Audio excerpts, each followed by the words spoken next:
I should have left the first time he raised his hand on me, but I didn't. And every day after that, I told myself the same lie. It's my fault. I provoked him. If I was a better wife, he wouldn't have to discipline me. If you're reading this and nodding your head, believing that somehow you deserved the pain someone gave you, please, don't make my mistake. Don't waste years of your life like I did convincing yourself that love was supposed to hurt this much. I didn't recognize her anymore, the woman staring back at me in the cracked bathroom mirror of our small flat. Her left eye was swollen shut, a deep purple bruise blooming across her cheekbone like a poisonous flower. Her lip was split, dried blood crusting at the corner of her mouth. That woman was me, and I had stopped crying about it 3 years ago. "Amara," Chidi's voice boomed from the bedroom. "Where is my breakfast? Are you useless?" My hands trembled as I splashed water on my face, wincing when it touched the fresh wounds. I was 28 years old, but I looked 45. That's what happens when you live in constant fear. Your soul ages faster than your body. I had married Chidi when I was 22, fresh out of university with dreams bigger than the Lagos sky. He was charming then, attentive, always bringing me flowers from the market. My mother had warned me, "Amara, that boy's eyes are too smooth. Men with eyes like that know how to lie." But I was in love, or what I thought was love. The first slap came 6 months after our wedding. I had burned his jollof rice just slightly too crispy at the bottom. His palm connected with my cheek so fast I didn't see it coming. The shock hurt more than the sting. "I'm sorry," he said immediately, his eyes filling with crocodile tears. "Baby, I'm so sorry. It's just work is stressing me. My boss is threatening to fire me. I didn't mean it. Please forgive me." And I did. God help me, I forgave him. Because that's what good wives do, right? We forgive, we endure, we pray harder, we cook better. We become smaller and smaller until we disappear completely, hoping that our invisibility will finally make us safe. It was a Tuesday morning, and I was hurrying to the market before Chidi woke up. He had come home drunk the night before and used my head as a punching bag because his football team lost. Arsenal. I had learned to hate that stupid English team with every fiber of my being. The market at Balogun was already buzzing with life. Women balancing baskets on their heads, traders shouting prices, the smell of roasted plantain mixing with exhaust fumes and yesterday's rain. I kept my head down, my scarf pulled low to hide the bruises. Shame had become my second skin. "Auntie, fresh tomatoes! Come and see!" a young girl called out. But I walked past her. I only had little left from the money Chidi had thrown at me last week, and I needed to make it stretch for 3 more days. I was so focused on counting my coins that I didn't see the puddle. My foot slipped. The world tilted. I was falling. Strong hands caught me before I hit the ground. "Easy, easy. I've got you." The voice was deep, calm, with a slight British accent that didn't quite belong in this part. I looked up, and my breath caught in my throat. He was tall, very tall, with skin the color of bitter chocolate, and eyes that seemed to see straight through all my carefully constructed walls.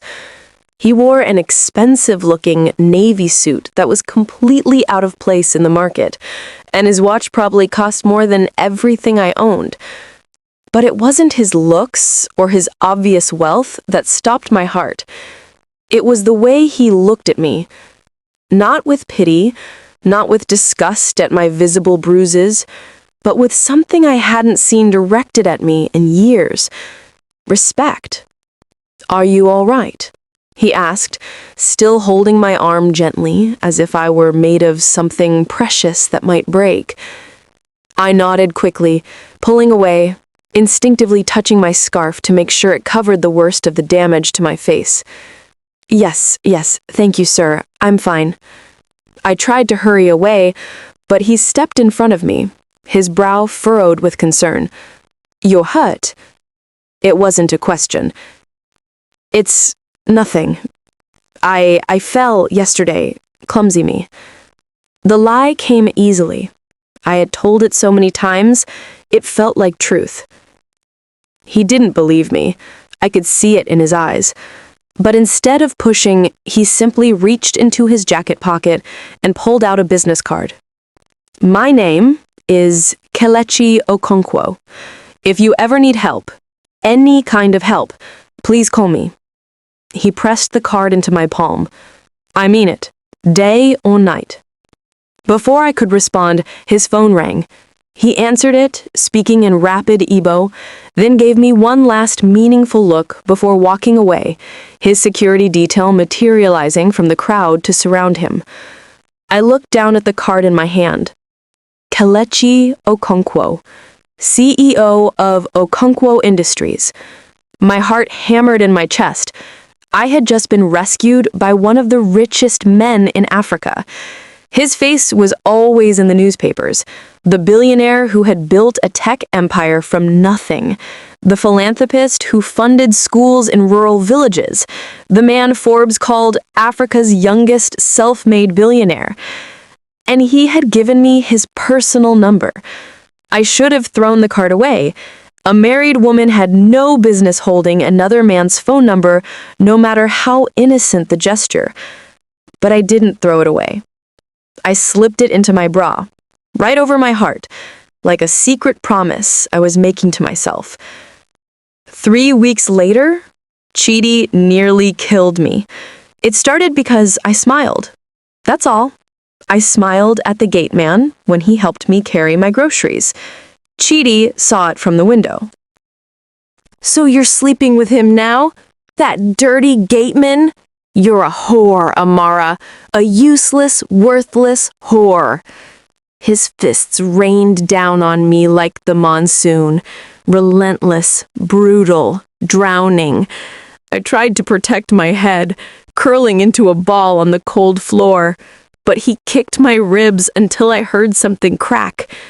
"Please," I whispered, tasting blood. "Please, Chidi, I didn't—" "Shut up." He grabbed my hair, yanking my head back. His eyes were wild, empty of anything human. "You're nothing without me. You hear me? Nothing. Who would want you? Look at you. Ugly, useless, barren. I should have married Priscilla when I had the chance." He threw me against the wall. My head connected with the concrete, and the world exploded into stars and darkness. When I woke up, I was alone. Chidi had left, probably to drink more at his friend's bar, to boast about putting his wife in her place. I lay there on the floor for what felt like hours, every breath sending lightning bolts of agony through my ribs. I knew I needed a hospital, but I had no money. Chidi controlled everything. My phone was shattered on the floor next to me, screen cracked like a spider's web, but it still worked. With trembling, bloody fingers, I pulled out the business card I had kept hidden for 3 weeks. I dialed the number, not even sure what I would say, not even sure he would remember me. He answered on the first ring. "Hello? Help me. Please, help me." Kelechi found me 45 minutes later. I had managed to crawl to the door and unlock it, leaving a trail of blood across the floor like breadcrumbs. When he walked in and saw me, his face went pale. "Jesus Christ! Amara!" "Don't call the police," I begged, as he knelt beside me. "Please, he's my husband. It will only make things worse."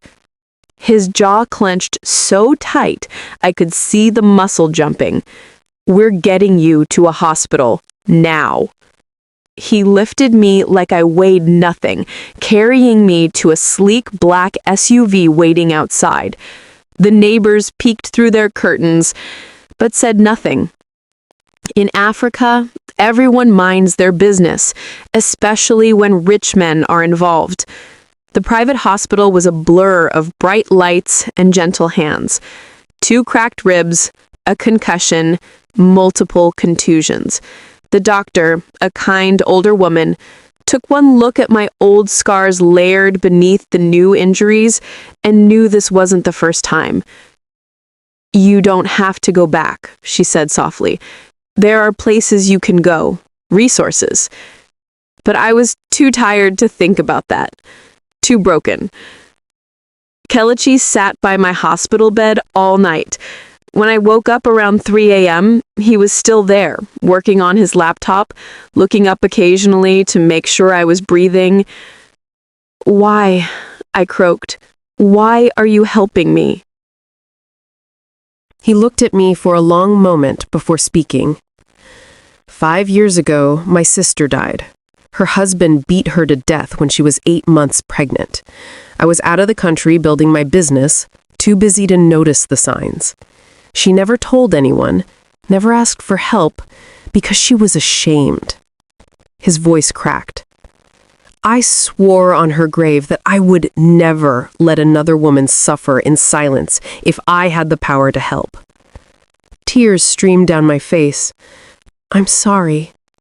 "Don't apologize." He reached out and gently took my hand. "You have nothing to be sorry for. Nothing. Do you hear me, Amara? This is not your fault." Those words broke something inside me. Or maybe they fixed something that had been broken for years.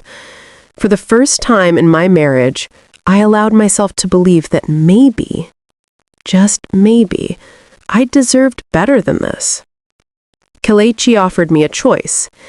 He owned a women's shelter, fully staffed with security, counselors, and legal aid. He could get me a divorce lawyer, protection, a fresh start. Or, and this was the harder option, I could go back home and pretend nothing happened. I almost chose option 2, because leaving seemed impossible. Where would I go? What would people say?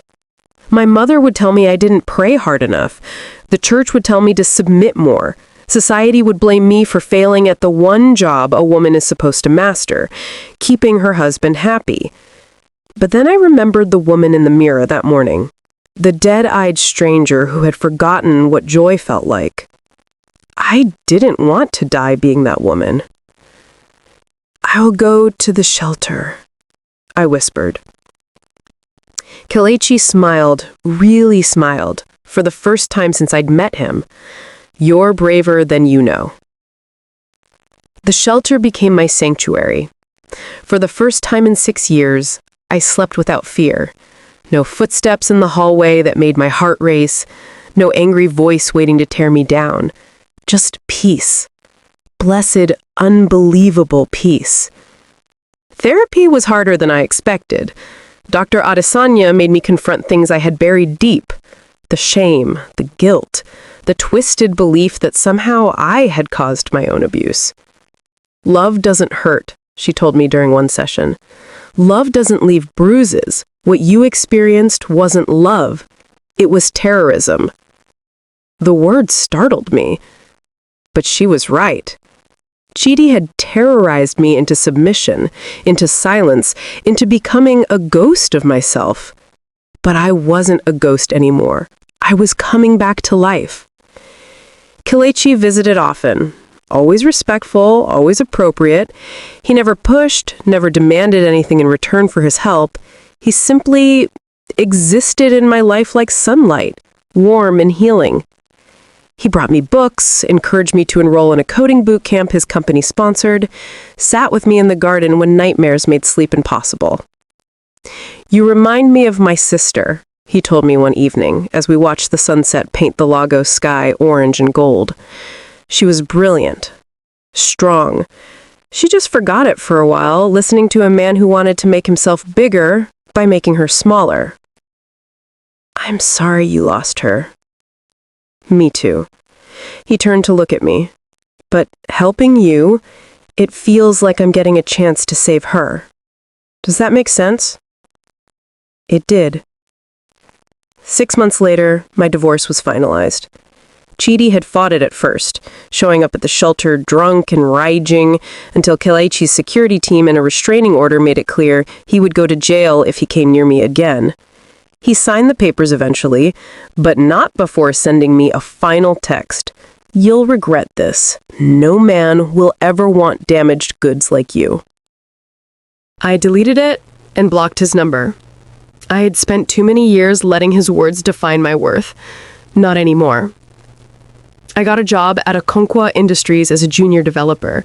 Kelechi hadn't pulled strings. I earned it through the boot camp, through late nights learning code, through finally believing I was capable of something beyond survival.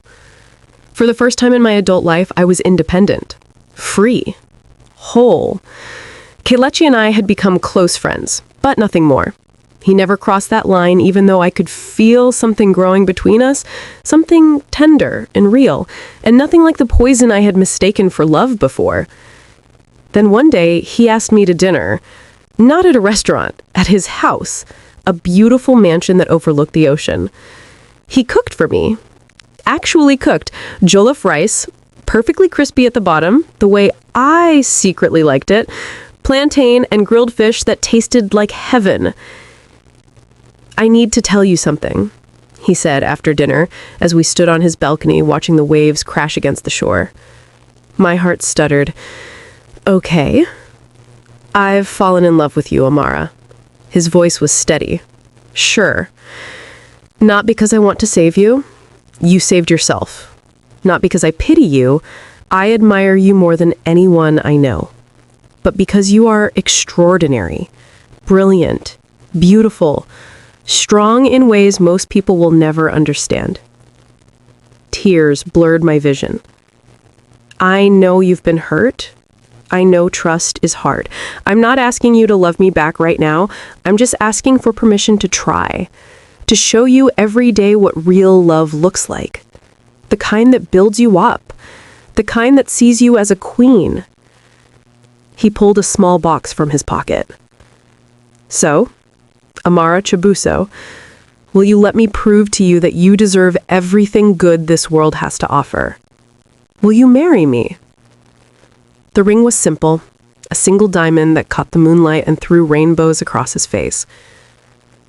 I looked at this man who had seen me at my lowest and never once treated me as less than worthy. This man who had given without expecting, protected without controlling, loved without breaking. Yes, I whispered. Yes, Kelechi. Yes.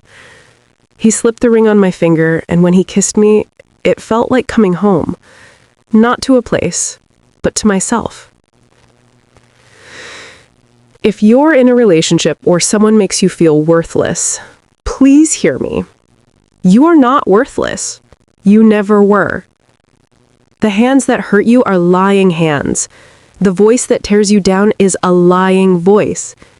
You are valuable. You are worthy. You deserve gentleness, respect, and love that feels like peace, not like war. Leaving is terrifying, I know, but staying will kill you. If not your body, then your soul. You deserve better. And somewhere out there, there's a life waiting for you that doesn't include fear. Take the first step. Make the call. Ask for help. I promise you, you are worth saving. And one day, you'll look back at the woman you used to be, the one who thought she had to accept crumbs, and you'll be so proud of her for finally believing she deserved the whole feast. If you or someone you know is experiencing domestic violence, please reach out for help. You are not alone.